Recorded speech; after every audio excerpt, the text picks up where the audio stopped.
defend their homes with their garden hoses, whatever means they had.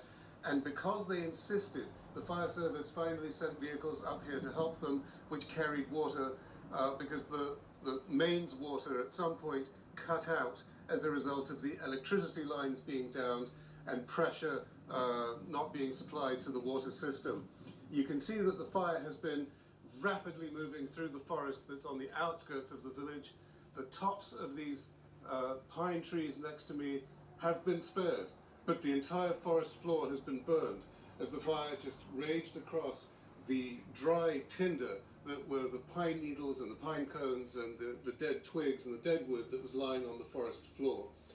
And there is some hope that some of these trees may come back relatively quickly, but people who live here are extremely worried about what will now follow in the winter rains, whether there will be torrents that will flood their homes, that will wash debris down into the city of Alexandroupoli and cause a huge amount of erosion and environmental destruction. And they are worried about how they're going to replace their lost livelihoods. This is a heavily agricultural area. We spoke to farmers who've lost their sheep, their goats, their chickens. We have seen olive groves and other cultivations go up in smoke.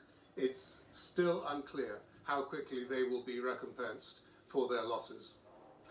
And at least 6 villages have been evacuated in the western Turkish province of Çanakkale because of wildfires. Emergency services say more than 1,200 people have been moved to safety. Firefighters have been battling the flames for days. On Tuesday, authorities temporarily closed the Dardanelles Strait, an important shipping route that connects the Aegean to the Black Sea.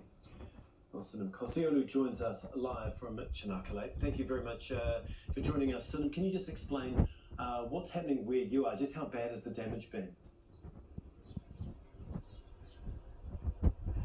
Tom, actually, compared to previous years' wildfires, this wildfire in Çanakkale is small, but of course it is again big, because so far, according to the Minister of Forestry and Agriculture, 1,500 hectares of land have been burnt down, and 800 hectares of it is a forest area.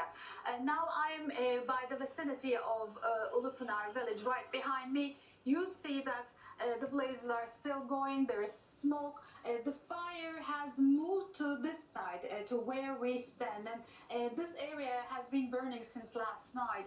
Despite that there are aircraft, sprinklers flying over and trying to extinguish the fire over the trees, the wind is not helping them. The wind is persistent, especially in this time of season in Çanakkale area. Yesterday, again, the fire was able to spread because of the wind that was